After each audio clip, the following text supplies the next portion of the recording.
Fala galera, bem-vindos a mais um vídeo do Diolinux e esse aqui é mais um Diolinux Responde. Como é de praxe, nesse tipo de vídeo eu respondo as perguntas que vocês deixam no AskFM do Diolinux, askfm/Diolinux. E repararam aqui no cenário, né? Cenário novo, o que vocês acharam dele aqui? Tá mais legal, né? Eu achei mais bacana. Deixe a opinião de vocês aí nos comentários para saber se eu continuo fazendo os vídeos aqui. Tentei mudar aí de localidade, os gameplays eu vou gravar lá em outro lugar e os vlogs eu vou fazer aqui, porque eu acho que é um ambiente um pouco mais harmônico, né? Sem mais delongas, vamos lá às perguntas de hoje. Jonathan, existem recursos para criar jogos sem saber programar no Linux? Se sim, quais? Essa pergunta foi feita por um usuário que não quis se identificar, mas de antemão já vou adiantando que se você pretende criar um jogo é inevitável que você precise programar, afinal de contas um jogo nada mais é do que um programa de computador. Mesmo assim, eu sei que muitas pessoas têm muita vontade de criar um jogo e procuram recursos mais fáceis, maneiras mais fáceis de poder criar algum tipo de projeto. E é por isso que eu produzi há um certo tempo já 3 ou 4 tutoriais, se eu não me engano, ensinando a fazer pequenos jogos com ferramentas fáceis. Eu vou colocar o link aqui na descrição do vídeo para quem quiser se aventurar a fazer aquele jogo sem saber programar. Você vai fazer pelos tutoriais aqui, você vai conseguir fazer um jogo em Flash e mesmo assim você vai ter um desempenho mais ou menos bacana, vai aprender a publicar ele lá no site, etc. Então dê uma olhada aqui no link na descrição. O usuário anônimo aí, espero que seja suficiente. Se você pretende realmente criar jogos mais elaborados, eu recomendo que você dê uma olhada nas engines que estão disponíveis para Linux. Inclusive tem a LeadWorks, que foi lançada não faz muito tempo, que você consegue produzir jogos com uma qualidade razoável. Você tem o Unity 3D, que muita gente utiliza, que infelizmente não existe uma versão nativa para Linux, mas você consegue fazer jogos para Linux, né? Acho que, deixa eu ver, não ficou muito claro, é assim, a engine ela só funciona em Windows e Mac, a parte de você produzir o jogo. Você consegue exportar uma versão do jogo para Linux também. E existe uma outra que se chama Godot, que eu também já fiz um post lá no blog, link aqui na descrição, que tem alguns recursos muito interessantes, que ao contrário do Unity é possível produzir o jogo de dentro do Linux para Linux também, que eu acho que é uma coisa um pouco mais interessante. Quem se interessa por essa área de desenvolvimento deve ficar atento aí, porque parece que o mercado vai gerar algumas surpresas. O Unity 4. Alguma coisa que está para sair tem a intenção de lançar uma versão para Linux, para ser produzidos os jogos de dentro do Linux.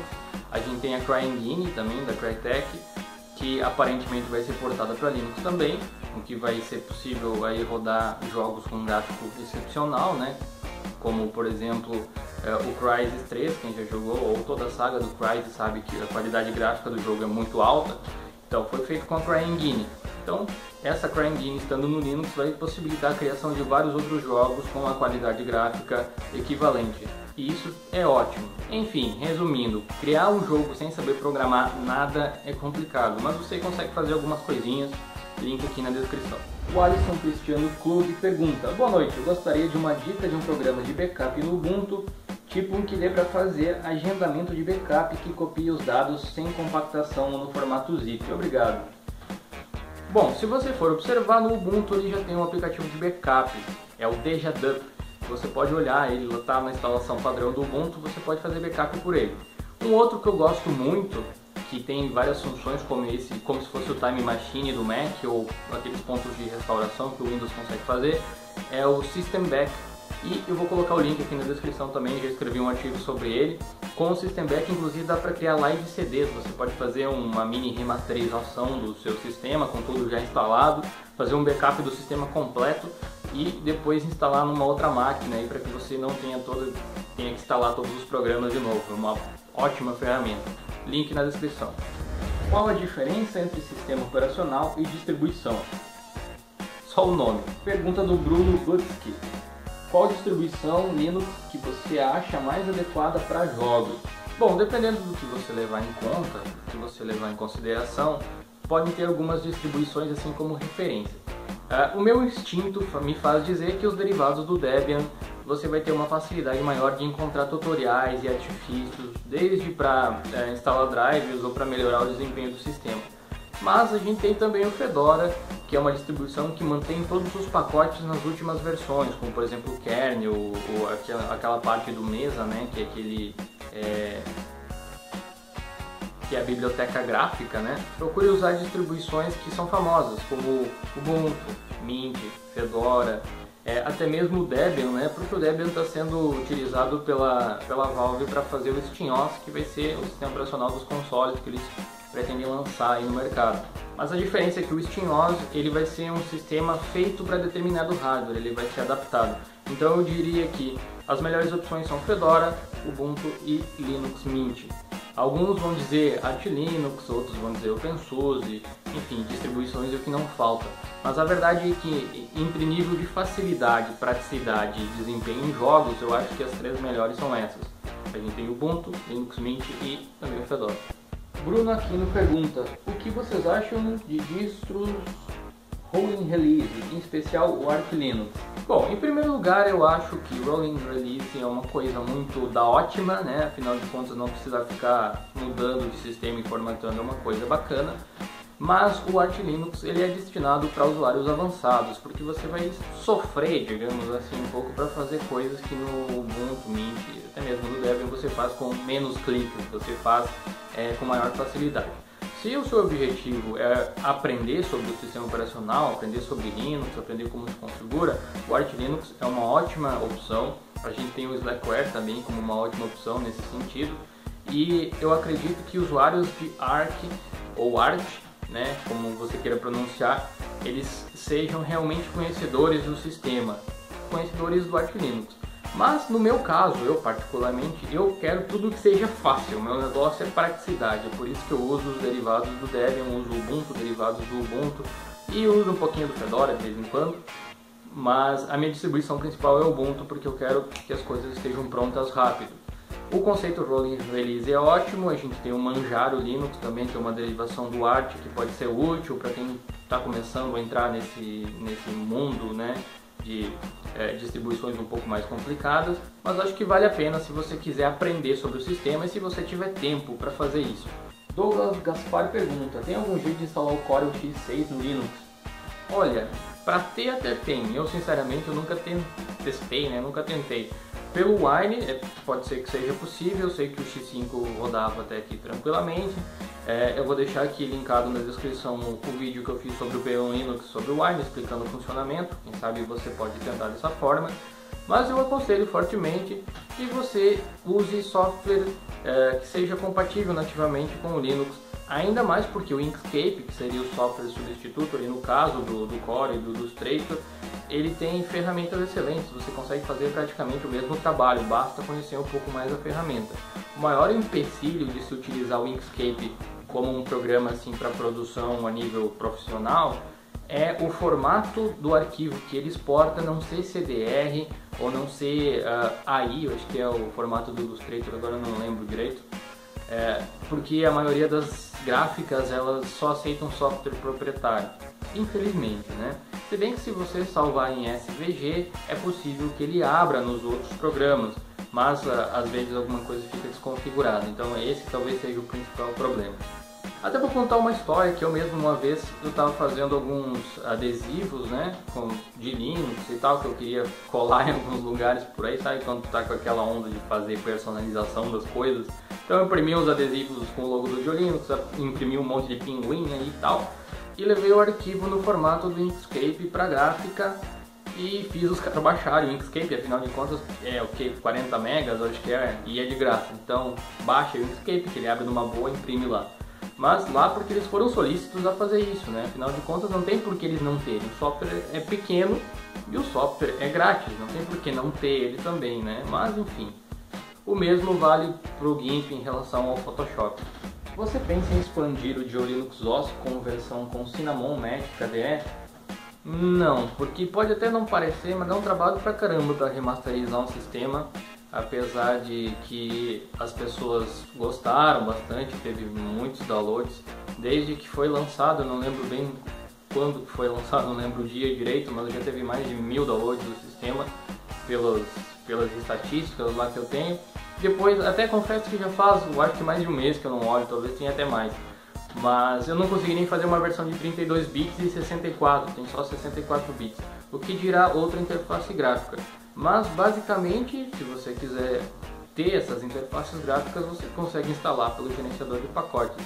Eu gosto de lembrar as pessoas que não é um sistema operacional novo, é uma remasterização do sistema, do Ubuntu. Continua sendo o Ubuntu da Canonical e tudo mais, com os repositórios dele, com a diferença de que eu já instalei tudo que normalmente o usuário instala e procurei colocar algumas otimizações para a velocidade do sistema. Basicamente foi isso. Inclusive eu decidi fazer a versão do 14.04 o mais rápido que eu pude, porque eu não tenho certeza se eu vou fazer do 14.10. Não sei se vai ser útil, sabe? Talvez seja mais viável até eu fazer uma segunda versão baseada na LTS, né?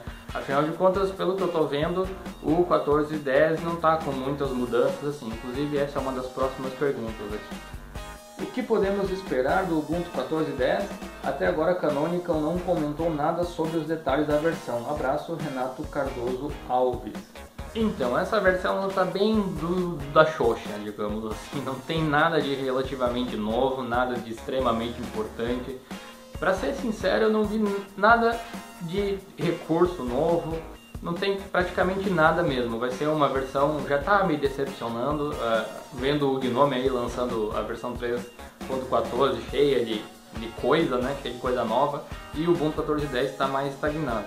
Penso eu que seja porque eles estão focando justamente no desenvolvimento já da próxima LTS, que é a 16.04, se eu não me engano.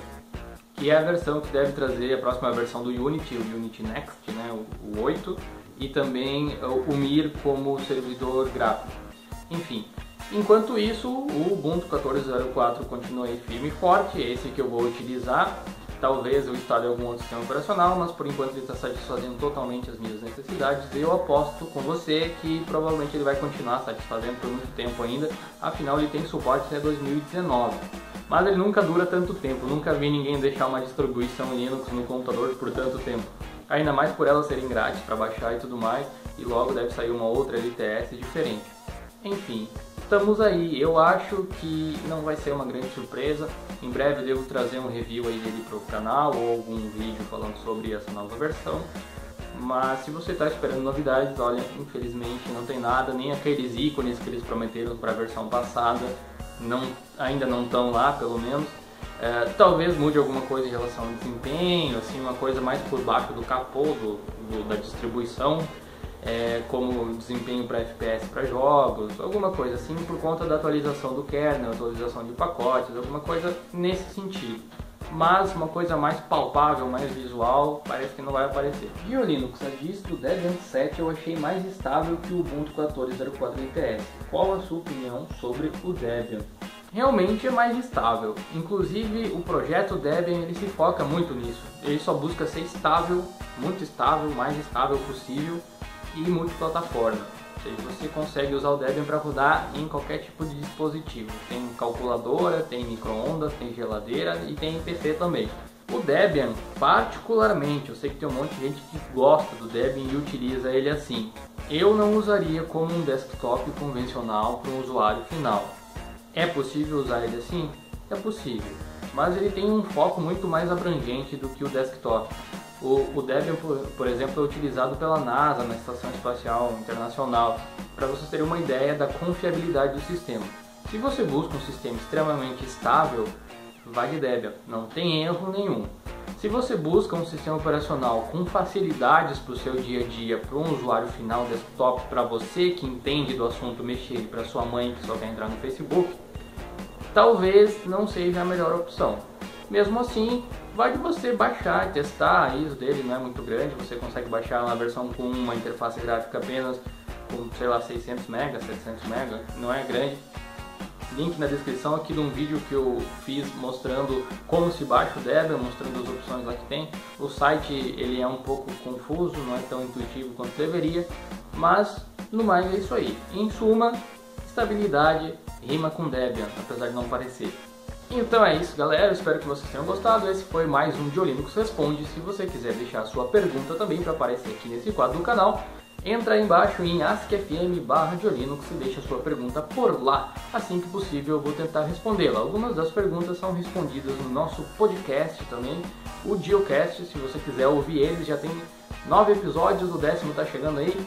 Tá aqui na descrição, tem o link também, é lá no Groove Shark. Se você acessar o blog de Linux, você consegue encontrar ele também lá no menu lá em cima, escrito TioCast, você consegue baixar os episódios inclusive. Deixa um joinha aí para dar uma força e especialmente compartilhe o vídeo, porque é agora assim que o YouTube reconhece quando o vídeo tem alguma notoriedade, pelo número de compartilhamentos. Então clica no botão compartilhar aí, compartilha no Facebook, no Twitter, no Google Plus ou outras redes sociais que eu não conheço, que estão aqui embaixo.